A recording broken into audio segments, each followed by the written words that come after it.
اعوذ باللہ من الشیطان الرجیم بسم اللہ الرحمن الرحیم الہکم الہ واحد، دیکھو تمہارا معبود ایک ہی ہے، وہ ایک الہ ہے۔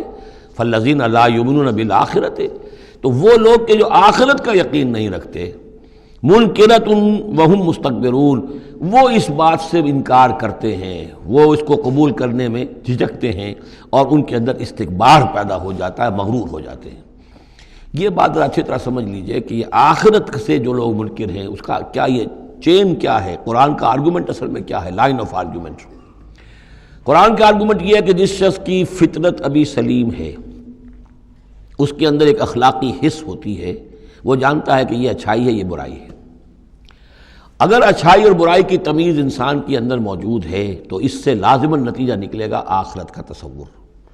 اچھائی کا اچھا بدلہ ملنا چاہیے، برائی کا برا ملنا چاہیے۔ گندم از گندم برویت جو سے جو، جو کہ اس دنیا میں ہمیں نظر نہیں آتی، یہاں برعکس ہو رہا ہے اکثر و بیشتر۔ بہت ہم نے زور مارا، کسی قاتل کو سزا دینا چاہتے ہیں، اسے پھانسی پر چڑھا دیا۔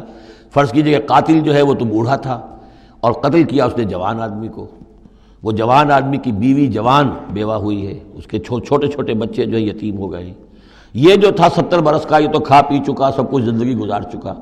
کیا اس کی زندگی اس زندگی کا بدل ہو سکتی ہے؟ زیادہ زیادہ آپ یہ کر سکتے ہیں کہ اس کو آپ پھانسی دے دیں، لیکن یہ اس کے جرم کا بدلہ نہیں ہے، اس کا ہم وزن تو بدلہ نہیں ملا۔ اس کو کیا نقصان ہوا؟ بوڑھا تھا، ویسے بھی جلدی مرنے والا تھا، اور یہ جوان آدمی تھا، اس کے بچے جو ہیں یتیم ہوئے، کہاں کہاں اس کے اثرات پہنچیں گے۔ پھر یہ کہ ایسے شخص کا بھی پھانسی چڑھنا بھی تو کوئی آسان کام نہیں ہے، جرم ثابت ہو، گواہی ملے، وکلاء بھی ہار جائیں، رشوتیں بھی نہ چلتی ہوں، تب کہیں جا کر پھانسی ہوگی اس کو۔ لیکن پھانسی بھی ہوگی تو کیا اس کے جرم کے ہم وزن سزا مل سکتی ہے؟ ناممکن۔ تو کوئی اور عالم ہونا چاہیے اور اس عالم میں بھرپور بدلہ ملے۔ یہ ہے اب جس کے اندر یہ احساس ہوگا، پھر وہ کچھ نہ کچھ سوچے گا، غور کرے گا، کوئی بات اس سے کوئی شخص کہتا ہے تو اس کو توجہ سے سنے گا۔ جس کے دل میں یہ نہیں ہے، استغنا ہے، کسی خیر اور شر کے تصور سے وہ بالکل اپنے آپ کو آزاد کر چکا، آخرت کا کوئی خوف نہیں۔ اب اس کے سامنے آپ لاکھ بین بجاتے رہیے، اس کو حکیمانہ درس دیتے رہیے، اسے بار بار جھنجھوڑیے، سکھائیے، پڑھائیے، وہ تو وہیں رہے گا، اس کی زندگی میں کوئی تبدیلی نہیں آ سکتی۔ وہ بات ہے جو کہی گئی ہے فالذین لا یؤمنون بالآخرۃ، جو لوگ آخرت پر ایمان نہیں رکھتے، منکرۃ، ان کے قلوبہم منکرۃ، ان کے دل جو ہے وہ منکر ہو جاتے ہیں، وہ دل جو ہے ان کے اندر قبول حق کی صلاحیت نہیں رہتی، وہم مستکبرون، اور ان میں تکبر اور گھمنڈ پیدا ہو جاتا ہے۔ لا جرم ان اللہ یعلم ما یسرون وما یعلنون، اس میں ہرگز کسی شک و شبہ کی گنجائش نہیں کہ اللہ خوب جانتا ہے جو کچھ کہ وہ ظاہر کرتے ہیں اور جو کچھ کہ وہ چھپاتے ہیں۔ انہ لا یحب المستکبرین، یقیناً وہ تکبر کرنے والوں کو پسند نہیں کرتا۔ وَإِذَا قِيلَ لَهُمْ مَاذَا أَنزَلَ رَبُّكُمْ، جب ان سے پوچھا جاتا ہے کہ یہ آپ کے رب نے کیا نازل کیا، یہ محمد کہہ رہے ہیں مجھ پر کلام نازل ہوا ہے، آپ کی رائے کیا ہے اس کے بارے میں، آپ نے کچھ سنا ہے ان سے قرآن؟ قالوا اساطیر الاولین، انہوں نے کہا ایسے ہی پچھلے قصے ہیں، کہانیاں ہیں، اگلے زمانے کی باتیں ہیں، سنی سنائی کہیں سے کہ سیکھ سکھا کر وہ ہم پر خامخواہ دھونس جما رہے ہیں۔ لِيَحْمِلُوا أَوْزَارَهُمْ كَامِلَةً يَوْمَ الْقِيَامَةِ، تاکہ یہ اٹھائیں اپنے بوجھ، گناہوں کے بوجھ پورے کے پورے قیامت کے دن۔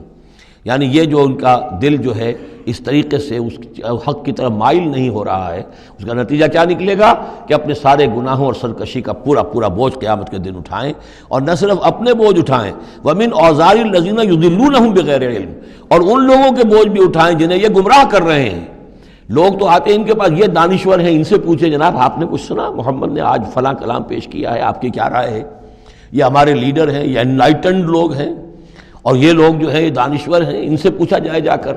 اب وہ کہیں نہیں جی کوئی نہیں، ایسی باتیں ہیں، کچھ سنی سنائی من گھڑت سی باتیں ہیں، پرانے قصے کہانیاں، کچھ نہیں، خاص بات نہیں۔ عام آدمی شاید ان کے اوپر اعتماد کرتے ہوئے پھر انہیں کی بات کو مان لے گا، تو گویا کہ اس کی گمراہی کا بھی ذریعہ یہ بن گئے، تو اپنی گمراہی کا بوجھ تو اٹھائیں گے ہی، وَمِنْ أَوْزَارِ الَّذِينَ يُضِلُّونَهُمْ بِغَيْرِ، جنہیں گمراہ کر رہے ہیں ان کے بوجھ بھی اٹھائیں گے۔ أَلَا سَاءَ مَا يَزِرُونَ، آگاہ ہو جاؤ بہت ہی برا بوجھ ہوگا جو وہ اٹھائے ہوئے ہوں گے۔ قَدْ مَكَرَ الَّذِينَ مِنْ قَبْلِهِمْ، ان سے پہلے بھی جو لوگ تھے انہوں نے اسی طرح کی چالیں چلی تھیں، اسی طریقے سے ہمارے نبیوں کی مخالفت کی، ان کی دعوت کو ناکام کرنے کی کوشش کی۔ فَأَتَى اللَّهُ بُنْيَانَهُم مِّنَ الْقَوَاعِدِ، تو اللہ تعالی حملہ آور ہوا ان کے قلعوں پر، ان کی گھروں پر، ان کی جڑوں سے، یعنی اللہ کا حکم جو آیا تو وہ ان کی جڑوں پر بنیادوں کے اوپر آ کر اور بنیادوں سے اسے اٹھا کر ان کے گھروں کو اور ان کی قلعوں کو تلپٹ کر دیا. فخر علیہم السقف، پھر اس کی چھت ان کے اوپر آ گری. یہی جو جعل عالیہا سافلہا ہم پڑھ چکے ہیں جو سدوم اور عمورہ کی بستیوں کے ضمن میں، اور یہ بہت سی قوموں کے ساتھ ایسے عذاب آئے ہیں. یہ نہ سمجھیے، یہ تو چونکہ قرآن مجید میں آپ کو بتا چکا ہوں صرف انہی اقوام کا تذکرہ ہے کہ جن سے اہل عرب واقف تھے، انہی کے آس پاس، کوئی جنوب میں، کوئی شمال میں، کوئی مغرب میں، کوئی آس پاس جو قومیں آباد تھیں ان کی طرف جو رسول بھیجے گئے. ورنہ یہ کہ رسول اور بھی آئے، وَلِكُلِّ قَوْمٍ ہاد، ہر قوم کی طرف ہم نے ہادی بھیجے. چنانچہ ہندوستان میں بھی جس علاقے میں میرا بچپن گزرا ہے، جو اب ہریانہ کہلاتا ہے، وہ ضلع حصار، اس میں مختلف مقامات پر تھیڑ تھے بڑے بڑے، یعنی سیاہ رنگ کی راکھ کے ٹیلے بڑے بڑے، ان کو کھودتے تھے، ان میں سامان نکلتا تھا. معلوم ہوتا تھا یہ بستیاں تھیں کبھی کسی زمانے میں، اور ان کے اوپر یہ عذاب الہی آیا جیسے پومپیائی پر آیا کہ اس کے اوپر جو ہے وہ لاوا برسا اور پوری کی پوری بستی جو ہے اس لاوے کے اندر دب گئی. اسی طریقے سے اس علاقے میں کوئی رسول آئے ہیں، اور سرسوتی دریا یہاں کا ہوتا تھا بہت بڑا، وہ دریا بھی غائب ہو گیا ہے. دریائے گنگا جو ہے ہندوؤں کے نزدیک جو مقدس ہے، یہ بہت بعد کی شے ہے. اصل جو ان کا مقدس دریا تھا وہ سرسوتی تھا، اور وہ غائب ہو چکا ہے، اس کا پتہ نہیں چلتا ہے. اب اس کی وہ تلاش کر رہے ہیں. یہی علاقہ ہے جس میں سے ہو کر وہ دریا سرسوتی گزرتا تھا. اور معلوم ہوتا ہے چونکہ یہ مکاشفہ بھی ہے کہ یہ جہاں حضرت شیخ احمد سرہندی رحمۃ اللہ علیہ جہاں پر مدفون ہیں، یہ وہی علاقہ ہے مشرقی پنجاب کا. تو یہاں آس پاس کچھ مکاشفات، کچھ لوگوں کو 30 انبیاء دفن ہیں اس علاقے کے اندر. اور معلوم ہوتا ہے کہ رسول وہاں بھیجے گئے تھے، اس قوم کے اوپر پھر عذاب آیا ہے، وہ تلپٹ ہوئی ہیں وہ بستیاں، اور اب ان کے وہ تھیڑ کھڑے رہ گئے ہیں. وہ جو ہیں بڑے بڑے ٹیلے ہیں جن کو اب کھدائی کر رہے ہیں تو نیچے سے بستیاں برآمد ہو رہی ہیں. تو یہ ہوتا رہا ہے. فَأَتَى اللَّهُ بُنْيَانَهُم مِّنَ الْقَوَاعِدِ، تو اللہ تعالیٰ کا حکم آیا تو ان کی جو عمارتیں تھیں ان کی بنیادوں کے اوپر اس نے حملہ کیا. فَخَرَّ عَلَيْهِمُ السَّقْفُ، اب ظاہر بات ہے نیچے سے بنیاد ہلا دی جائے گی تو چھت جو ہے سر کے اوپر آئے گی کہ نہیں. من فوقہم وآتاہم العذاب من حیث لا یشعرون، اور ان پر عذاب آ دھمکا اس راستے سے جس کا انہیں گمان تک نہیں تھا.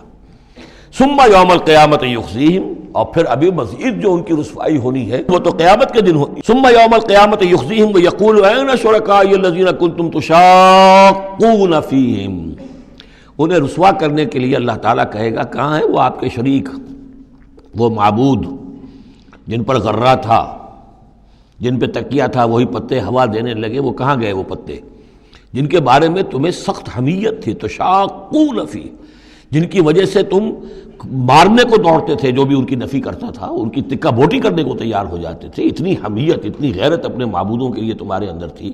یہ تمہارے من گھڑت معبود اب وہ کہاں گئے؟ قال الذین اوتوا العلم ان الخزي اليوم والسوء علی الکافرین، جن لوگوں کو علم دیا گیا ہے وہ کہیں گے یقیناً آج کے دن رسوائی اور برائی یعنی بد نصیبی بدبختی کافروں ہی کے لیے ہے. الذین تتوفاہم الملائکۃ ظالمی انفسہم، جن کو قبض کرتے ہیں فرشتے اس حال میں کہ وہ اپنی جانوں پر ظلم کر رہے ہیں. نہ اللہ یاد ہے، نہ آخرت یاد ہے، نہ نیکی کا خیال ہے، کچھ نہیں ہے، لگے ہوئے ہیں اپنی عیش پرستیوں میں، نفس پرستیوں میں. اس حال میں جب فرشتے ان کی روحیں قبض کرتے ہیں، فلق السلامہ، اس وقت پھر وہ اسلام پیش کریں گے اور اطاعت قبول کریں گے. ما کننا نعمل من سوء، نہیں ہم تو کوئی برے کام نہیں کر رہے تھے. فرشتوں کے سامنے جو ہے وہ جھوٹ بولیں گے. بلا، وہ فرشتے کہیں گے ان اللہ علیم بما کنتم تعملون، اللہ خوب جانتا ہے جو کچھ تم کر رہے تھے. فادخلوا ابواب جہنم خالدین فیہا، تو داخل ہو جاؤ اب جہنم کے دروازوں میں ہمیشہ ہمیش رہنے کے لیے. فلبئس مثوى المتکبرین، اور یقیناً متکبرین کے لیے یہ بہت ہی برا ٹھکانہ ہے. صدق اللہ العظیم.